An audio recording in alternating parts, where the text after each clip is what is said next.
See the game more clearly with high-definition spectacle lenses from Norville Opticians. Greg, welcome back. What are your thoughts to be back at Gloucester after quite an amazing few weeks?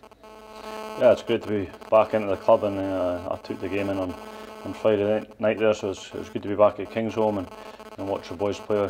We didn't get a positive result, but nonetheless it's good to be back, and again good to be back in this morning here at Harbury and mixing with the boys before a big week.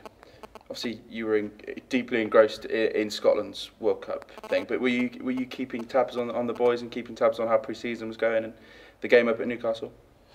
Yeah, definitely. I was in contact with a few of the boys through pre-season, and then obviously a good start to the season for the boys away up in Newcastle. So that was good to see from myself looking in from the outside and in the Scotland camp at the time. So it was a good start, and unfortunately we got pipped at the post there at the weekend by Sarries.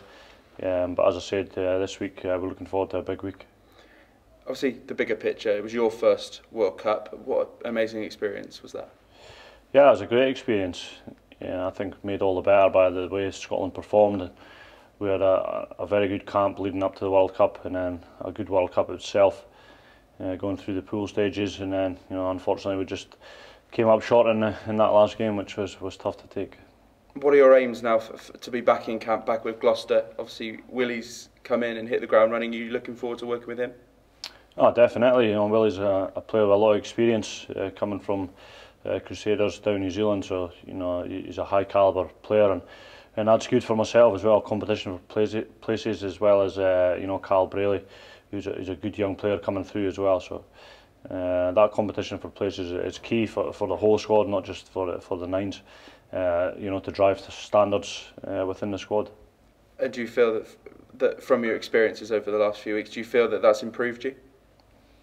Yeah, definitely. You need to look back and you need to look at all the different things that happens. And as players, you're always learning. You're always finding out new stuff about your teams you play and about yourself. So it's definitely improved me, I think, as a player. And going forward, I look to show that on the field. And obviously, there must be a lot of pride after what's happened over the last few weeks. Oh yeah, of course there is. I think, the time I've been involved with Scotland, I think I've never felt this sort of reaction, and I've been getting sort of letters and stuff of ex-players and ex-players getting in touch with me, and that's good to see. But we want to drive on from here now that Australia game's gone. And the next time we play is against England at home in terms of Scotland, so we need to make sure we keep moving forward. And how do you assess the other Gloucester boys that were involved in the World Cup? Obviously, you were focused on the Scotland game, but you must have kept tabs across the tournament. Yeah, definitely. Obviously, try and keep up with the Gloucester boys, and on the whole, I think the Gloucester boys have shown well throughout the World Cup, and credit to Rugby World Cup 2015. I think they've done a tremendous job with the crowds and the stadiums and stuff like that. So it's been an incredible event. And finally, what were your feelings when you opened Scotland's account at Kingsholm? It's been a really great day.